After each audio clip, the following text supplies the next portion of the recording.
Sisi Kids.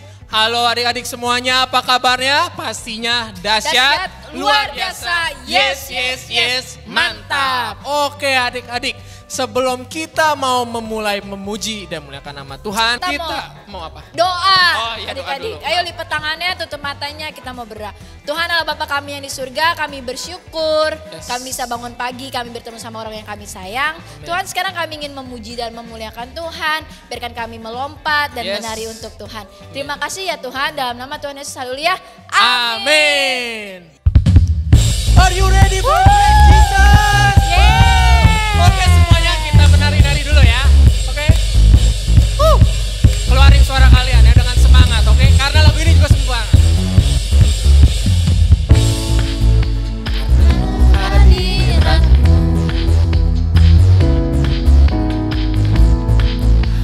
Tempat kudus-Mu, oleh darah domba yang melayani. Ya semuanya boleh loncat-loncat ya.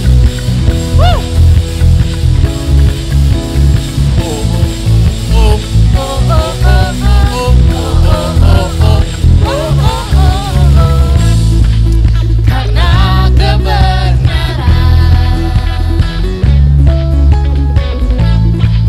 yang Engkau berikan, karena anugerah-Mu, aku jadi baru. Iya, semuanya pelan-pelan ya gerakannya ya sekali lagi. Iya. Udah siap melompat memuji dengan nama Tuhan? Persiapkan diri kalian baik-baik. Katakan.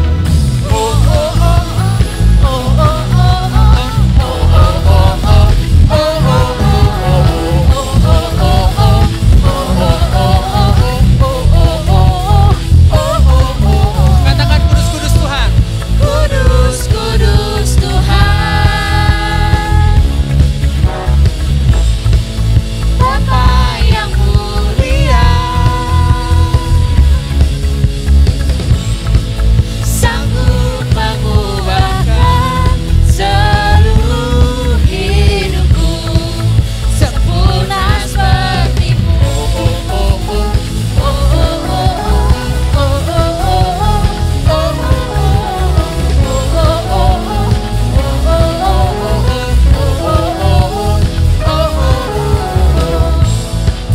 Karena kebenaran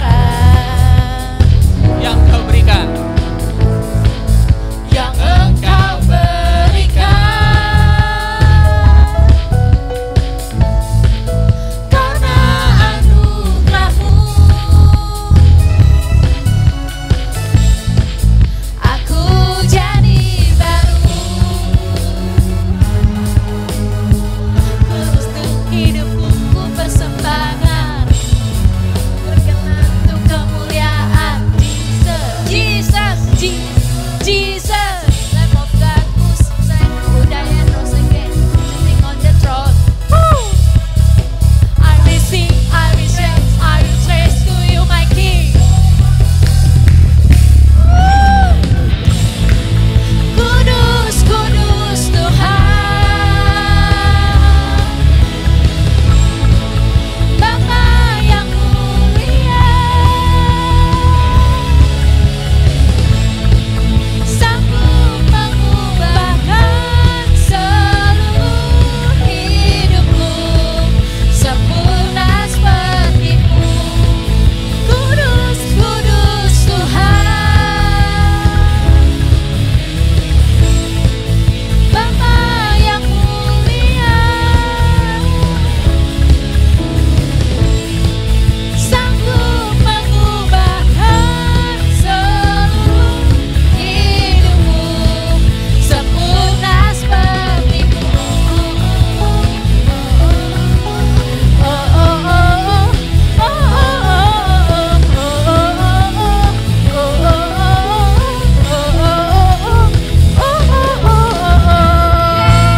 Jesus is my choice.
Adik-adik sekarang adik-adik boleh lipat tangannya.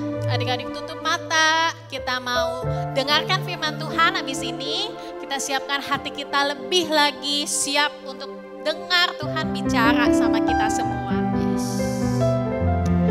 Kami mengucap syukur Tuhan. Tuhan baik buat setiap kami. Tuhan begitu mengasihi kami dan Tuhan selalu ada bersama kami. Dan kami bisa panggil Engkau Bapa.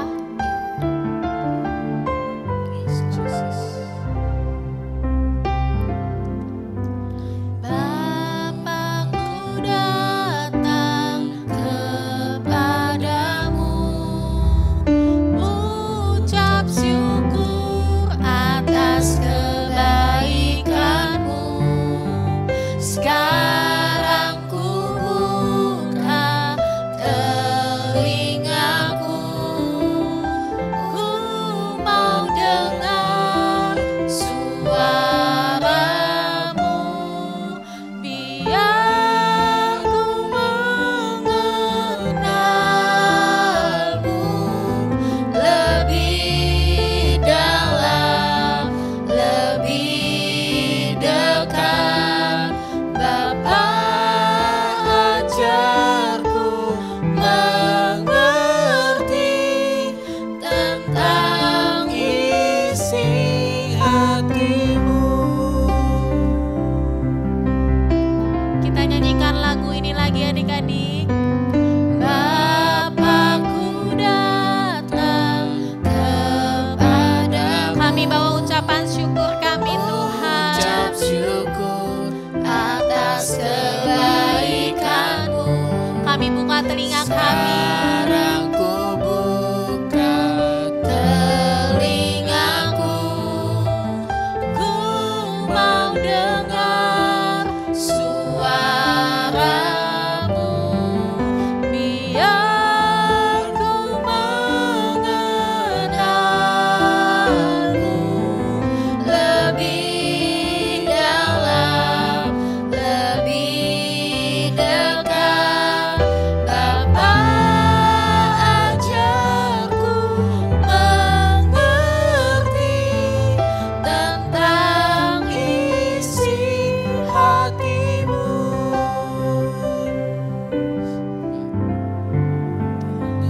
Ya Tuhan, kami mau dekat sama Tuhan. Kami tidak mau jauh daripada Tuhan. Kami mau selalu kenal Tuhan lebih lagi setiap hari. Kami mau tahu, kami mau merasakan Tuhan di dalam setiap waktu.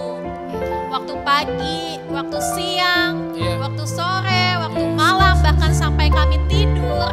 Kami ingin merasakan Tuhan. Kami pengen tahu bahwa Tuhan itu ada bersama kami. Yes, amin. Ajar kami mengerti hati-Mu Tuhan. Meskipun kami masih kecil Tuhan, kami pengen tahu isi hati Tuhan. Yes, amin.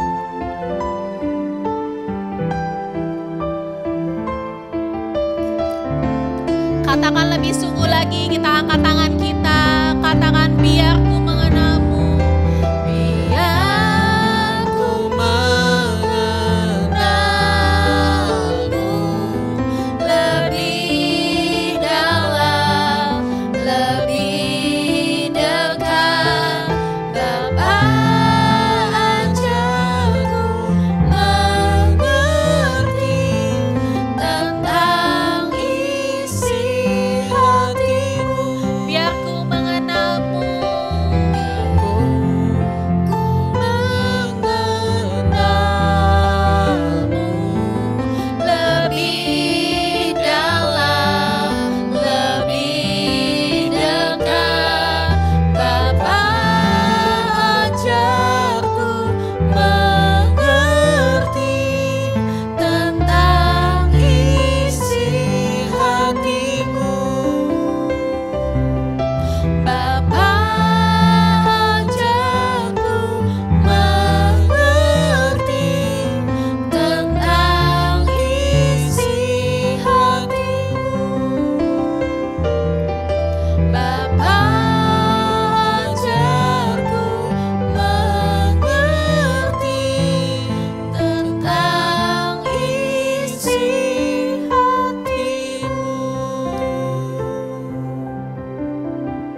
adik-adik kita berdoa. Tuhan Yesus, terima kasih buat pujian dan penyembahan yang boleh kami bawa pagi hari ini buat Tuhan.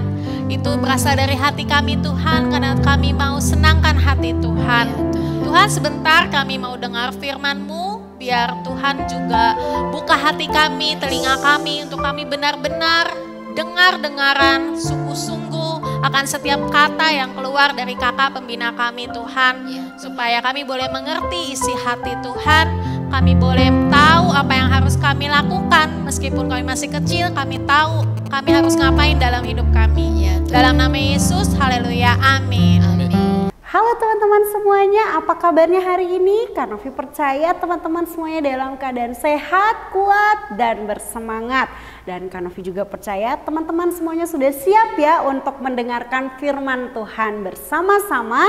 Kita mau belajar dari kebenaran firman Tuhan. Sudah siapkan Alkitab dan catatannya ya adik-adik semua? Oke. Teman-teman semuanya, hari ini Kak Novi memberikan sebuah judul dalam firman Tuhan yang akan kita pelajari sama-sama, yaitu adalah Don't forget to be grateful ya. Teman-teman semua tahu nggak artinya? Jangan lupa untuk bersyukur. Oke teman-teman, sebelum kita mau pelajari sama-sama firman Tuhan pada hari ini, kita mau sama-sama membuka firman Tuhan di dalam Lukas 17 ayat yang ke-11 sampai ayatnya yang ke-19. Yuk teman-teman semuanya, kita mau baca sama-sama ya teman-teman yang ada di rumah, semuanya baca sama-sama dengan Kak Novi. Lukas 17 ayat yang ke-11 sampai dengan ayatnya yang ke-19. Dari ayat yang ke-11. Dalam perjalanannya ke Yerusalem, Yesus menyusur perbatasan Samaria dan Galilea. Ketika ia memasuki suatu desa, datanglah 10 orang kusta menemui dia. Mereka tinggal berdiri agak jauh dan berteriak, "Yesus, Guru, kasihanilah kami." Lalu ia memandang mereka dan berkata, "Pergilah, perlihatkanlah dirimu kepada imam-imam." Dan sementara mereka di tengah jalan, mereka menjadi tahir. Seorang dari mereka ketika melihat bahwa ia telah sembuh, kembali sambil memuliakan Allah dengan suara nyaring. Lalu tersungkur di depan kaki Yesus dan mengucap syukur kepadanya. Orang itu adalah seorang Samaria. Lalu Yesus berkata, "Bukankah ke-10 orang tadi semuanya telah menjadi tahir? Di manakah yang 9 orang itu? Tidak adakah di antara mereka yang kembali untuk memuliakan Allah selain daripada orang asing ini?" Lalu ia berkata kepada orang itu, "Berdirilah dan pergilah, imanmu telah menyelamatkan engkau." Wah teman-teman semua, firman Tuhan ini begitu sangat memberkati kita semua ya teman-teman ya. Nah teman-teman tahu firman ini begitu sangat memberikan inspirasi buat kita ya teman-teman. Satu orang yang kembali kepada Tuhan Yesus adalah satu orang yang pada saat ini kita akan pelajari bersama-sama teman-teman ya. Nah teman-teman, Kak Novi mau kita sama-sama belajar dulu. Pada zaman dahulu penyakit kusta itu dipandang sebagai penyakit kutukan, di mana seseorang hidupnya itu pada saat itu kalau dia kena sakit kusta berarti dia itu tandanya seorang yang tidak berkenan di hadapan Allah. Dia itu sedang mendapatkan hukuman dari Allah. Pada zaman itu, itulah pandangan kebanyakan orang, di mana orang yang kena sakit kusta berarti dia sedang dihukum sama Allah. Berarti dia sedang tidak berkenan di hadapan Allah. Itulah kondisinya pada zaman itu teman-teman. Jadi seorang yang terkena sakit kusta itu adalah tanda seseorang itu sedang mendapatkan hukuman dari Allah. Dan teman-teman harus tahu pada zaman itu tidak ada obat untuk menyembuhkan sakit kusta ya. Teman-teman tahu kalau orang yang terkena sakit kusta itu dia itu menderita dalam 2 hal. Yang pertama, dia mengalami penderitaan secara fisik, dan yang kedua, dia mengalami penderitaan secara psikis. Penderitaan secara fisik adalah setiap hari teman-teman keadaannya tidak akan membaik. Seluruh tubuhnya, kulitnya dari mulai hanya mungkin bintik-bintik yang kecil, tapi itu akan semakin membesar, itu akan semakin menjadi borok, itu akan semakin bernanah dan akan semakin memenuhi seluruh tubuhnya adik teman-teman. Jadi keadaannya secara fisik tidak akan semakin membaik, bahkan jari kaki, jari tangannya itu bisa putus hanya karena penyakit kusta ini virusnya seluruhnya menggerogoti seluruh tubuhnya. Dan teman-teman, penyakit ini juga memberikan penderitaan secara psikis buat seluruh orang yang menderita penyakit ini. Kenapa? Karena pada zaman itu mereka harus diasingkan dari masyarakat. Pada zaman itu mereka punya satu tempat untuk khusus orang-orang yang kena penyakit kusta. Dan orang-orang yang kena kusta ini harus diasingkan dari keluarga, dari teman, sahabat, masyarakat, semuanya teman-teman tidak boleh untuk bertemu dengan mereka. Mereka harus diasingkan di sebuah tempat khusus bagi mereka. Mereka harus diisolasi ya teman-teman semua. Jadi mereka menderita bukan hanya menderita fisik, tetapi mereka juga memiliki penderitaan secara psikis, psikologis mereka. Kenapa? Karena semua orang akan menjauhi mereka ya, dan mereka semua kalau misalkan ketemu sama orang yang kena sakit kusta, mereka akan bilang najis, najis, najis. Mereka akan berteriak seperti itu teman-teman, sehingga pada zaman dulu orang-orang yang kena sakit kusta banyak yang menutupi wajah mereka dengan sebuah kain ya teman-teman. Begitulah kondisinya orang yang terkena sakit kusta. Nah teman-teman semua, kita lihat apa yang menjadi respon Tuhan pada saat itu. Ketika banyak orang menjauhi orang yang terkena sakit kusta, Tuhan Yesus saat itu bertemu dengan mereka. Apa yang menjadi tindakan dan respon Tuhan pada saat itu? Tuhan Yesus tidak menghina mereka, Tuhan Yesus tidak menjauhi mereka, Tuhan Yesus tidak berkata, ih najis, najis, tidak. Tetapi apa yang Tuhan Yesus lakukan kepada mereka? Ketika 10 orang yang terkena penyakit kusta ini mereka berteriak ya dari kejauhan teman-teman, dari kejauhan mereka berteriak karena mereka menyadari bahwa mereka ini keadaannya buruk, mereka keadaannya kotor, mereka keadaannya najis ya teman-teman. Tapi mereka memanggil Tuhan Yesus karena mereka membutuhkan pertolongan, mereka mau disembuhkan. Saat itu mereka berteriak, Guru, Tuhan Yesus, kasihanilah kami. Guru, Yesus, kasihanilah kami ya. Tuhan Yesus pada saat itu adik-adik, Tuhan Yesus merespon mereka dengan penuh kasih. Tuhan Yesus mengatakan kepada 10 orang yang terkena sakit kusta untuk apa? Untuk pergi dengan iman mereka kepada imam. Sehingga ketika mereka sampai kepada imam, imam itu akan memutuskan bahwa mereka sudah sembuh dan mereka bisa kembali untuk bertemu dengan keluarga dan orang-orang yang mereka sayangi ya teman-teman. Dan apa yang terjadi teman-teman, seperti firman yang sudah kita baca, bahwa dari 10 orang yang terkena sakit kusta, ketika perjalanan mereka sampai kepada imam, mereka dalam perjalanan sudah mengalami kesembuhan yang Tuhan berikan buat mereka. Dan ketika mereka mendapati bahwa mereka sudah ditahirkan, mereka sudah disembuhkan oleh Tuhan Yesus, ternyata teman-teman 9 orang dari mereka melupakan apa yang Tuhan Yesus lakukan. Mereka lupa untuk bilang terima kasih, mereka lupa untuk bersyukur dengan apa yang Tuhan Yesus sudah berikan. Hanya ada 1 orang, yaitu orang Samaria yang kembali kepada Tuhan Yesus. Teman-teman, apa yang kita akan pelajari sama-sama dari kisah ini? Ada 3 sikap hati yang kita akan teladani dan kita akan pelajari dari orang Samaria si kusta yang kembali kepada Tuhan Yesus. Yang pertama adalah sikap hati yang kita mau pelajari dari dia adalah dia memiliki sikap hati yang penuh dengan kerendahan hati. Teman-teman semua, si orang kusta yang kembali kepada Tuhan Yesus ini, dia betul-betul menyadari, dia merendahkan hati, dia memiliki kerendahan hati. Dia mengakui bahwa apa yang dia terima, kesembuhan yang dia rasakan, itu semua hanyalah sebuah pemberian daripada Tuhan. Adalah sebuah anugerah daripada Tuhan. Maka dari itu dia dengan penuh kerendahan hati, dia harus kembali kepada Tuhan Yesus. Dia sadar betul bahwa semua yang dia terima itu adalah anugerah daripada Tuhan. Itu adalah pemberian daripada Tuhan. Nah, adik-adik, berapa banyak dari kita semua, Kak Novi, adik-adik semua, mungkin seringkali kita tidak menyadari bahwa apa yang kita punya saat ini adalah sebuah pemberian dari Tuhan, adalah sebuah anugerah dari Tuhan.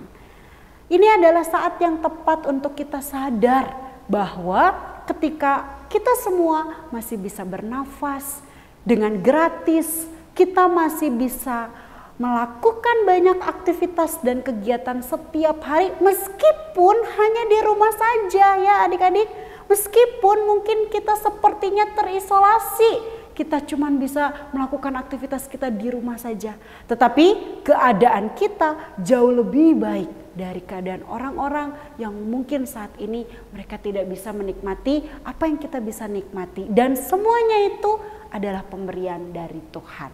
Mari kita belajar dari orang Samaria, si orang yang penyakit kusta ini yang kembali kepada Tuhan Yesus, bahwa dengan penuh kerendahan hati dia datang tersungkur di bawah kaki Tuhan.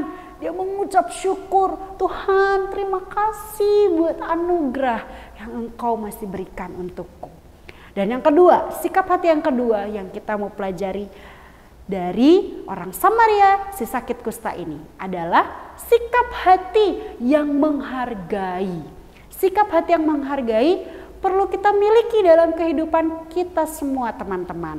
Seringkali kita tidak menghargai apa yang dilakukan oleh orang tua kita. Mungkin ayah kita berjerih lelah ya, membanting tulang untuk mencari nafkah. Meskipun saat ini dalam keadaan masa pandemi, tetapi ayah kita, ibu kita, orang tua kita terus tidak pernah kenal lelah. Untuk apa? Untuk bekerja, untuk memberikan makanan yang terbaik buat kita, untuk bisa memberikan rumah kenyamanan yang terbaik buat kita, untuk bisa memperhatikan semua kebutuhan kita. Betul teman-teman? Tapi terkadang kita tidak menghargai apa yang mereka sudah lakukan untuk kita. Ini saatnya untuk kita punya sikap hati menghargai apa yang telah dikorbankan, apa yang telah diperjuangkan, apa yang telah dilakukan oleh orang tua kita, oleh kakak kita, koko kita, cici kita dalam kehidupan kita, oleh teman kita yang berbuat baik kepada kita, yang care, peduli sama kita. Ini saatnya untuk kita menghargai mereka semua, karena mereka juga adalah alat yang Tuhan pakai untuk menolong kita. Yang ketiga, kita perlu punya sikap hati apa? Sikap hati yang selalu penuh dengan ucapan syukur, bersyukur, berterima kasih, dan murah hati untuk selalu bilang terima kasih, terima kasih, terima kasih. Itu adalah sebuah wujud dan ekspresi kita, ciri-ciri orang yang memiliki kemurahan hati. Hidupnya nggak pelit untuk bilang terima kasih sama orang yang sudah datang untuk membantu kita. Sikap hati inilah yang harus kita miliki dalam kehidupan kita. Kak Novi percaya orang Samaria ini dipenuhi dengan kasih Tuhan. Hidupnya bukan hanya mengalami kesembuhan secara fisik, tetapi hidupnya juga mengalami kesembuhan secara rohani, kesembuhan secara batin ya teman-teman semua. Kenapa? Karena itu yang membedakan dari 9 orang yang lain. 9 orang yang lain lupa, mereka terlalu gembira, mereka terlalu senang karena mereka sudah mendapatkan kesembuhan fisik. Tapi padahal yang jauh lebih penting di hadapan Tuhan, Tuhan melihat hati kita. Hati yang selalu memiliki kerendahan hati, hati yang selalu bersyukur, selalu berterima kasih, dan hati yang menghargai apa yang Tuhan lakukan dalam hidup kita, apa yang orang tua kita lakukan, apa yang orang-orang sekitar kita telah lakukan untuk kita menabur kebaikan. Kita mau menghargai mereka semua. Oke teman-teman semua, Kak Novi berdoa kiranya kita semua bisa menjadi pelaku firman dan kita melakukannya dalam kehidupan kita semua. Tidak pernah lupa untuk bersyukur dan menghargai apa yang Tuhan Yesus berikan dalam kehidupan kita. Sebagai penutup, kita akan sama-sama untuk membaca firman Tuhan untuk teman-teman semua hafalkan di rumah, yaitu di dalam 1 Tawarik 16 ayat 34. Ayat ini sangat pendek, tetapi marilah kita merenungkannya dalam hidup kita, yaitu bersyukurlah kepada Tuhan sebab Ia baik, bahwasannya untuk selama-lamanya kasih setianya. 1 Tawarik 16 ayat 34. Bersyukurlah kepada Tuhan sebab Dia baik, bahwasannya untuk selama-lamanya kasih setianya. Ketika teman-teman sudah mulai mengeluh, ingat ayat ini. Tuhan selalu baik buat kita, sehingga kita bisa selalu bersyukur dalam keadaan apapun. Ingat teman-teman, tidak ada hal yang kita tidak bisa syukuri dalam kehidupan ini. Selamat merenungkan firman Tuhan dan melakukannya dalam kehidupan kita semua. Mari kita berdoa bersama-sama, lipat tangannya, tutup matanya. Tuhan Yesus yang baik, kami mengucap syukur Tuhan buat kebaikan Tuhan dalam hidup kami, buat anugerah Tuhan dalam kehidupan kami, buat kasih setia Tuhan dalam kehidupan kami, bahkan buat berkat-berkat Tuhan yang tidak pernah berhenti dan berkesudahan dalam kehidupan kami. Tuhan, ampuni kami kalau selama ini kami suka lupa untuk bersyukur.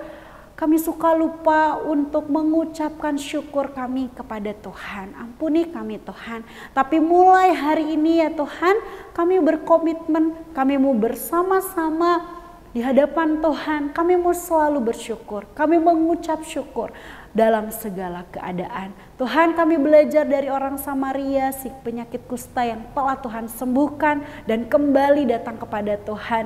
Kami mau belajar memiliki kerendahan hati. Kami mau belajar Tuhan untuk selalu bersyukur. Kami mau belajar untuk menghargai apa yang Tuhan sudah lakukan dalam kehidupan kami. Terima kasih Tuhan Yesus. Ini doa kami. Kami bersyukur buat apapun yang Tuhan berikan dalam hidup kami. Di dalam nama Tuhan Yesus kami sudah berdoa dan mengucap syukur. Haleluya.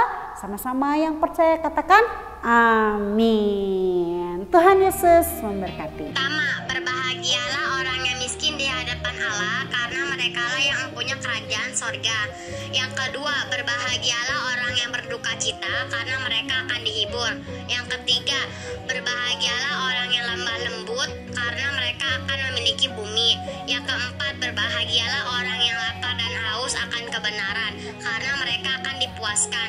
Yang kelima, berbahagialah orang yang murah hatinya, karena mereka akan beroleh kemurahan. Yang keenam, berbahagialah orang yang suci hatinya, karena mereka akan melihat Allah. Yang ketujuh, berbahagialah orang yang membawa damai, karena mereka akan disebut anak-anak Allah. Yang kedelapan, berbahagialah orang yang dianiaya sebab kebenaran, karena merekalah yang mempunyai kerajaan sorga. Matius 5 ayat 3-10. Berbahagialah orang yang miskin di hadapan Allah, karena merekalah yang mempunyai kerajaan sorga. Berbahagialah orang yang berduka cita, karena mereka akan dihibur. Berbahagialah orang yang lemah lembut, karena mereka akan memiliki bumi. Berbahagialah orang yang lapar dan haus akan kebenaran, karena mereka akan dipuaskan. Berbahagialah orang yang murah hatinya, karena mereka akan beroleh kemurahan. Berbahagialah orang yang suci hatinya, karena mereka akan melihat Allah. Berbahagialah orang yang membawa damai, karena mereka akan disebut anak-anak Allah. Berbahagialah orang yang dianiaya sebab kebenaran, karena merekalah yang mempunyai kerajaan sorga. Terima kasih. Matius 5 ayat 3-10. Berbahagialah orang yang miskin, karena di hadapan Allah, karena merekalah yang mempunyai kerajaan sorga. Berbahagialah orang yang berduka cita, karena mereka akan dihibur. Berbahagialah orang yang lemah lembut, karena mereka akan memiliki bumi. Berbahagialah orang yang lapar dan haus akan kebenaran. karena mereka akan dipuaskan. Berbahagialah orang yang murah hatinya, karena mereka akan diberoleh kemurahan. Berbahagialah orang yang suci hatinya, karena mereka akan melihat Allah. Berbahagialah orang yang membawa damai, karena mereka akan disebut anak-anak Allah. Ke-8. Berbahagialah orang yang dianiaya oleh karena kebenaran, karena merekalah yang mempunyai kerajaan sorga. Thank you. Matius 5 ayat 3-10. Berbahagialah orang yang miskin di hadapan Allah, karena mereka lah empunya kerajaan sorga. Berbahagialah orang yang berduka cita, karena mereka akan dihibur. Berbahagialah orang yang lemah lembut, karena mereka akan memiliki bumi. Berbahagialah orang yang lapar dan haus akan kebenaran, karena mereka akan dipuaskan. Berbahagialah orang yang murah hatinya, karena mereka akan beroleh kemurahan. Berbahagialah orang yang suci hatinya, karena mereka akan melihat Allah. Berbahagialah orang yang membawa damai, karena mereka akan disebut anak-anak Allah.